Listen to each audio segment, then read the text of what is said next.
Alright, today I'm going to give you guys a detailed look at the ZD Toys Iron Man Mark IV. Here's the box. Finally came in. It took literally a month before it got here. So yeah. Okay, so once you open up the flap, you'll see a card in here with the Iron Man Mark IV. And once you remove that, you'll see a tray with the figure inside, and then underneath that is another tray with the base and some of the effect pieces and hands. So here we have the figure outside of packaging, and accessories. We have the base, translucent base, just like all the other ones, and then effect pieces and a bunch of hands, and that's it. As far as the figure, it looks really nice. This is the Mark IV. Here's the side view.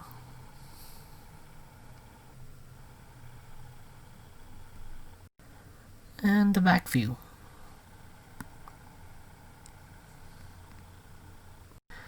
And before I go into articulation, just want to show you guys a close-up of what he looks like, so you guys can see details on him. The mouth is a little off. The paint bleed a little bit. Everywhere else seems to be okay.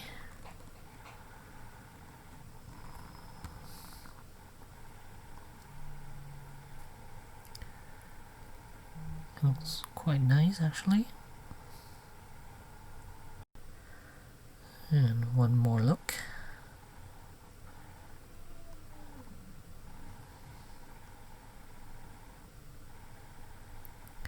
They painted some of the lines with a grayish or black color.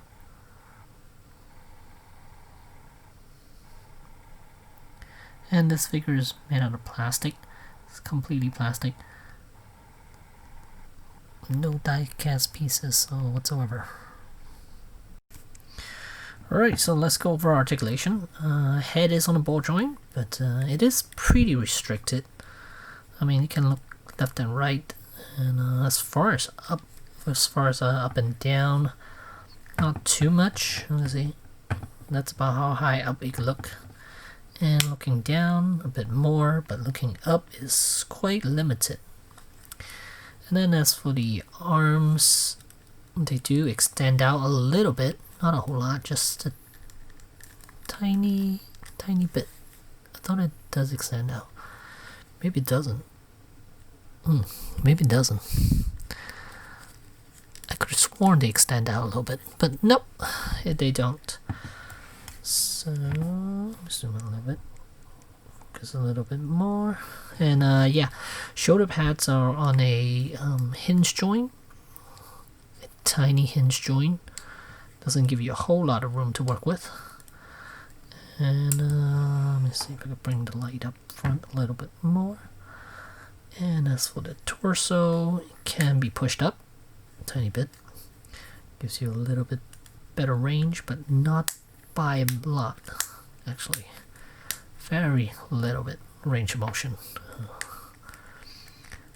And rotate about that much, and that's it. So doesn't give you more? Yeah, it arches back a little bit more, but yeah, arches back a little bit more. But still, not a whole lot of articulation, a lot of range of motion here. And as for the legs, they can be lowered. Can lower about that much, but does it help with anything? Not really. I mean, I don't think you can do a landing pose here. As far as how high I could go, about that much.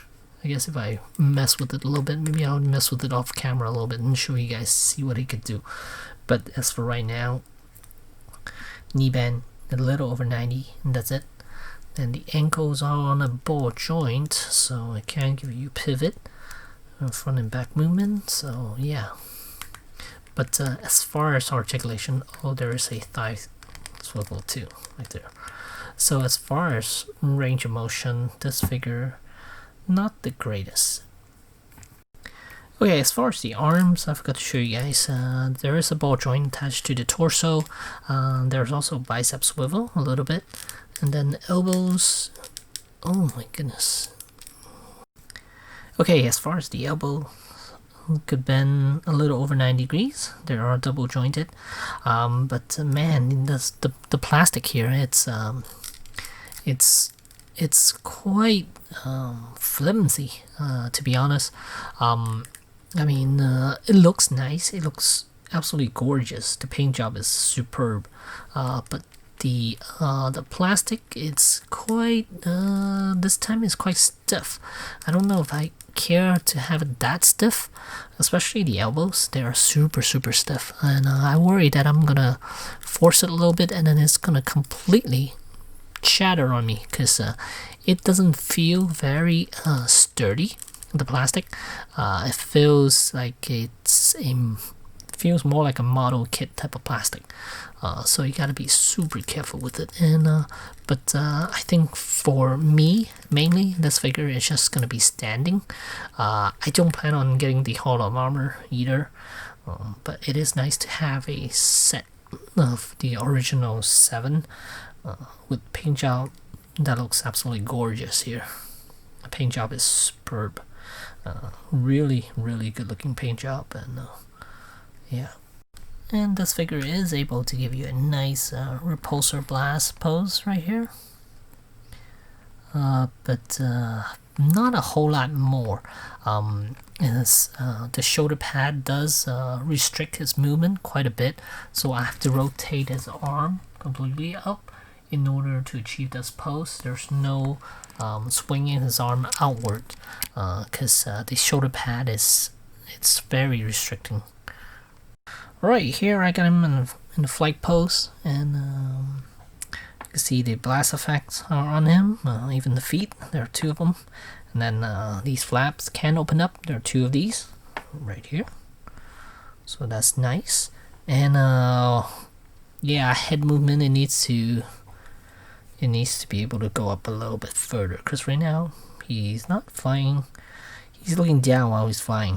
And the chest, it doesn't curve up too much. I mean, the range, it's kind of lacking, so yeah. So as far as looking, yeah, it's about that. That's it. So kind of disappointing with the range of motion, but still, for what, $40, I got it shipped from China. $40, I think it's well worth it.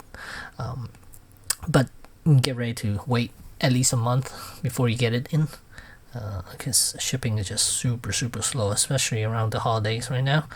But it's totally worth getting, at least for me, because I'm a huge Iron Man fan, and this is nice. But again, I'm not gonna build the Hall of Armor, it's just too much. And another thing worth mentioning is that his legs, you can see one leg is longer than the other. This one, his right, is actually longer than the left leg.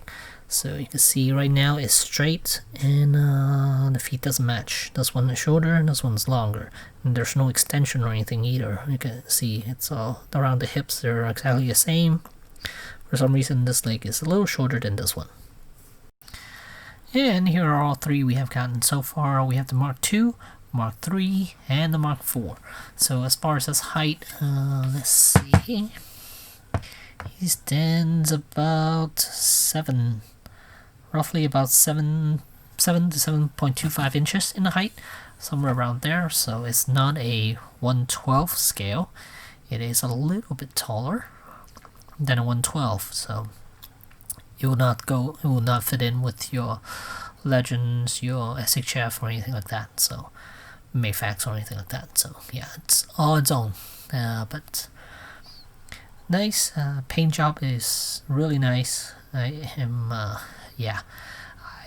don't mind paying the amount for it, even though it has less articulation than the previous versions. The Mark III and the Mark II has way better articulation. A little bit better than the Mark IV, especially the head movement. And here you can see the Mark III can actually look up, while the Mark IV cannot.